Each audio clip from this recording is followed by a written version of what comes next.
दिखाते हैं जहां पर सीएम नीतीश कुमार केजरीवाल के साथ प्रेस कॉन्फ्रेंस करते हुए दिखाई दे। उनका तहे दिल से शुक्रिया अदा करता हूं। जो सुप्रीम कोर्ट का आदेश आया था जिसमें सुप्रीम कोर्ट ने सारी पावर्स दिल्ली की चुनी हुई सरकार को दी थी, उसके बाद उसके 8वें दिन सुप्रीम कोर्ट का आदेश आने के 8वें दिन 8 दिन के अंदर उन्होंने अध्यादेश जारी करके सुप्रीम कोर्ट के ऑर्डर को पलट दिया।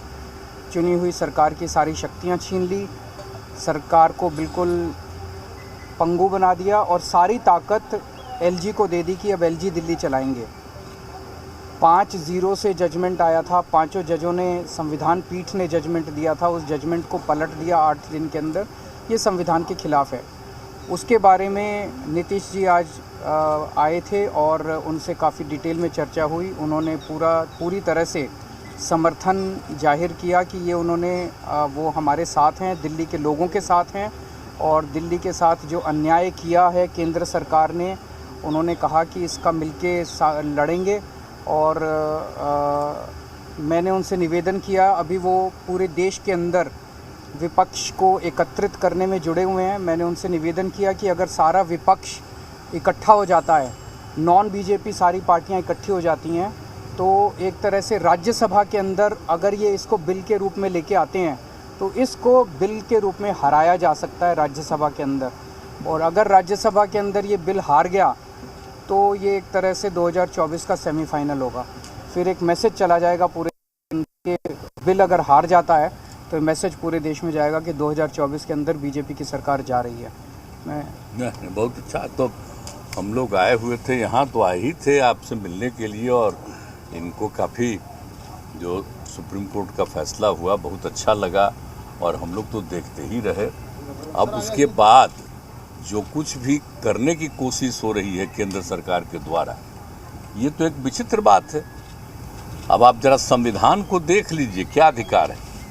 जब गवर्नमेंट बनाई जाती है, इलेक्टेड सरकार बनती है, तो उनको जो अधिकार दिया गया है उसको कैसे आप हटा सकते हैं?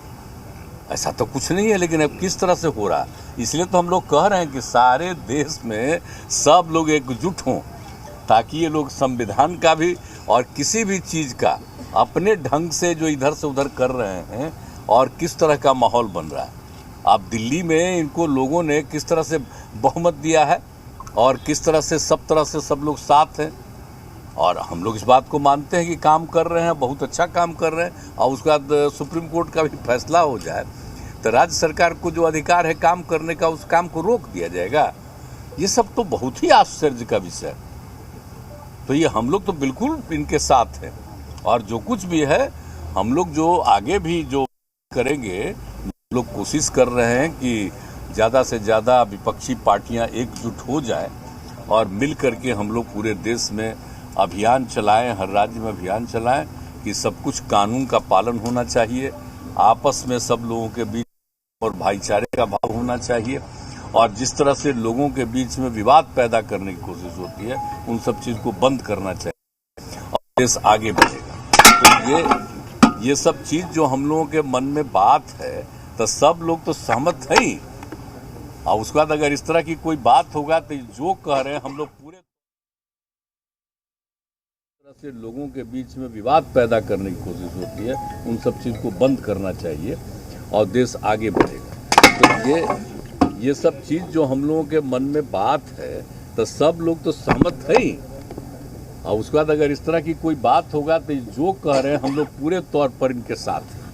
ये जो भी कह रहे हैं बिल्कुल ठीक कह रहे हैं, इनके साथ हम लोग हैं पूरे तौर पर। हम लोग तेजस्वी जी देखिए, सारी बातें माननीय मुख्यमंत्री जी ने स्पष्ट रूप से कह ही दिया है।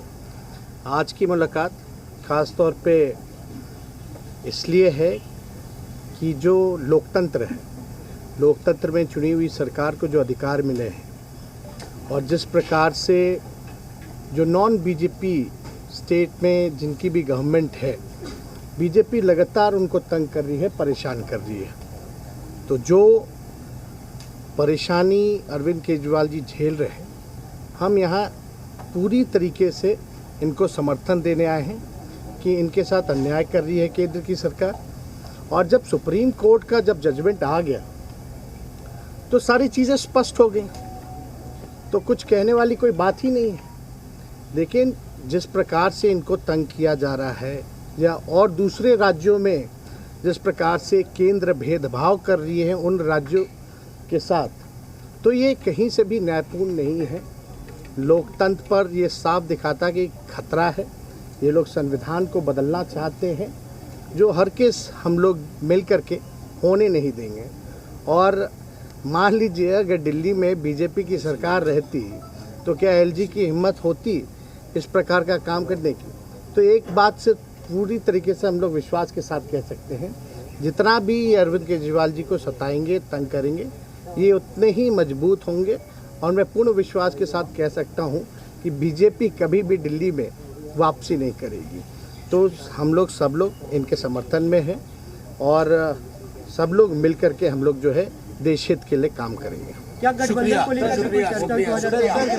इसी मुद्दे पे अध्यादेश वाले मुद्दे पर क्या आप कांग्रेस से भी बात करेंगे? राज्यसभा में कांग्रेस का समर्थन होगा क्योंकि जेएनसीडी एक्ट पे भी कांग्रेस वॉकआउट कर गई थी। आप लगातार कांग्रेस से बातचीत की है तो हमारी बातचीत कांग्रेस से हमको तो नहीं लगता है कि कोई किसी का जो संवैधानिक स्थिति है उसका कोई उल्लंघन तो नहीं ना होना चाहिए जी। तो हमारी जो उनसे बातचीत होगी तो उनसे भी हम लोग चर्चा करते हैं। मैं जा रहा हूँ परसों 3 बजे ममता जी के साथ मेरी कलकत्ता में मीटिंग है और उसके बाद एक एक करके मैं हर पार्टी अध्यक्ष से पूरे देश के अंदर मैं मिलने के लिए जाऊंगा। मैंने आज माननीय नीतीश कुमार जी से भी निवेदन किया कि वो भी सभी पार्टियों से बात करें और मैं भी एक एक राज्य में जाके एक एक नेता से मिलके राज्यसभा में जब ये बिल आए इस बिल को हराने के लिए मैं सबसे फॉर्मली समर्थन मांगने के लिए जाऊँगा। तो देखिए मुलाकात हुई और इस मुलाकात के बाद ये निकलकर सामने आया कि लोकतंत्र को कैसे बचाना है, इसे लेकर विपक्ष एकजुट होगा। हालांकि देखिए ये तो पहले ही तय हो गया था और इशारों में ये समझ में आ गया था जब ट्वीट आया था लल्लन सिंह की तरफ से और सीधे तौर पर केंद्र सरकार पर निशाना साधा था, प्रधानमंत्री मोदी पर हमला बोला था और आज मुलाकात हुई। हालांकि देखिए विपक्षी एकजुटता को लेकर लगातार मुलाकात तो हुई रही है, लेकिन आज जो मुलाकात हुई आपको बता दें कि खास तौर पर एजेंडा ये था कि जो अध्यादेश लाया गया है केंद्र सरकार की तरफ से अगर राज्यसभा में आता है तो कम से कम विपक्ष एकजुट हो और एक आने वाले वक्त के लिए 2024 लोकसभा चुनाव के लिए जो विपक्ष को एकजुट होना है तो अभी से ही एकजुटता दिखानी होगी। लेकिन बड़ा सवाल अब भी बन जाता है कि क्या कांग्रेस पार्टी इस बात को लेकर सहमत होगी?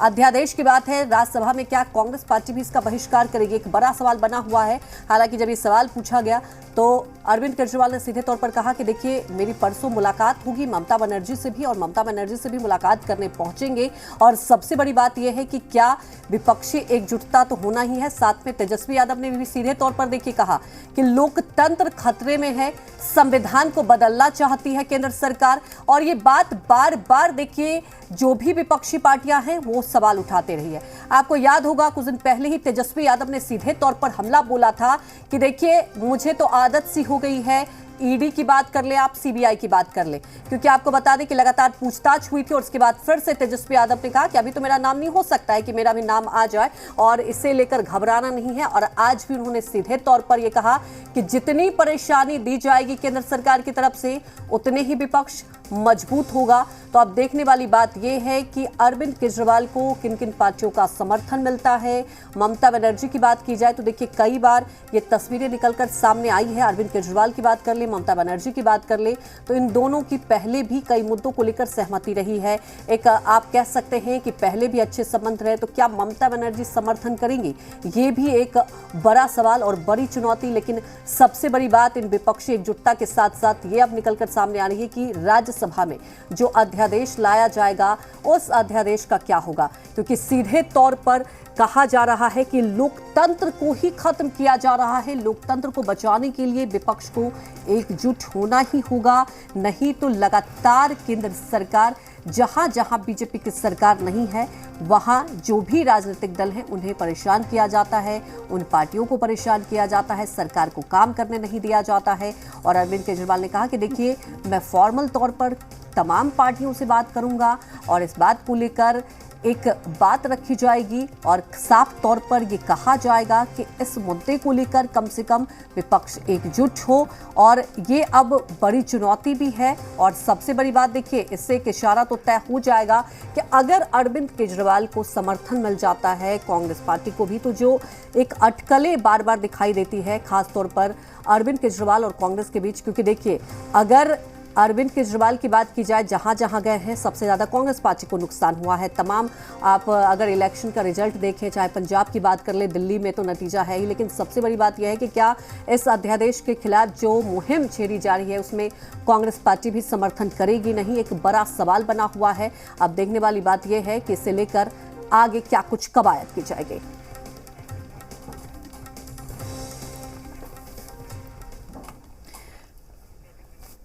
तमाम जानकारी के साथ दिल्ली से हमारे संवाददाता अभिषेक हमारे साथ जुड़ चुके हैं। अभिषेक, की मुलाकात कितनी खास है, इसका जिक्र खुद भी तेजस्वी यादव ने कर दिया, नीतीश कुमार ने कर दिया, एक बार फिर खुले तौर पर कहा है कि विपक्ष को एकजुट आना होगा, लोकतंत्र को खतरा है। हाँ बिल्कुल, देखिए जिस तरीके से हम लोग सुबह बातचीत कर रहे थे कि विपक्ष की एकजुटता को लेकर जो एक मंथन चल रहा है, जो एक कवायद चल रही है नीतीश कुमार की तरफ से, उसी को आगे बढ़ाते हुए आज अरविंद केजरीवाल के घर पे नीतीश कुमार, तेजस्वी यादव, लल्लन सिंह और संजय सिंह, ये तमाम जो बड़े नेता हैं वो बैठे हुए थे। और चर्चा इसी बात को लेकर की कि जिस तरीके से सुप्रीम कोर्ट के आदेश को ऑर्डिनेंस के जरिए पलट दिया गया और फिर से चुनी हुई सरकार को जो शक्तियां दी गई थी सुप्रीम कोर्ट की तरफ से, उसको हटाकर एलजी और लेफ्टिनेंट गवर्नर को दे दी गई, उससे ये साबित होता है कि किस तरीके से संविधान का उल्लंघन कर रही है, किस तरीके से संविधान को न मानने वाली बीजेपी के खिलाफ कैसे एकजुट होकर पूरा का पूरा विपक्ष खड़ा हो। देखिए आपने सुना भी होगा, नीतीश कुमार ये कह रहे थे कि हम लोग बैठकर इसी बात की चर्चा कर रहे थे कि चुनी हुई सरकार के साथ किस तरीके से बीजेपी अन्याय कर रही है और उस अन्याय का जो जवाब होगा वो 2024 के चुनाव में मिलेगा। इसके अलावा तेजस्वी यादव ने कहा कि जितना भी प्रहार, जितना भी उनके ऊपर आरोप प्रत्यारोप या जो जितना भी ये परेशान करेंगे अरविंद केजरीवाल को, अरविंद केजरीवाल दिल्ली में और पूरे देश में उतने ही तेजी से मजबूत भी होंगे। और उन्होंने कहा कि बीजेपी ये सपना छोड़ दे कि वो दिल्ली में कभी सरकार बना पाएगी। अरविंद केजरीवाल दिल्ली में सरकार में थे, हैं और हमेशा रहेंगे, जनता का आशीर्वाद उनको प्राप्त है। और कुल मिलाकर देखिए एक लाइन एजेंडा, एक लाइन में पूरी खबर की विपक्षी एकजुटता को लॉक करना है, एक मंच पर लेकर आना है, आम आदमी पार्टी और कांग्रेस की दूरी को मिटाना है, तमाम जो विपक्षी दल हैं उनको एक साथ एक मंच पर खड़ा करके बीजेपी के खिलाफ 2024 के चुनाव में उतारना है। बिल्कुल अभिषेक, तमाम जानकारी साझा करने के लिए आपका शुक्रिया।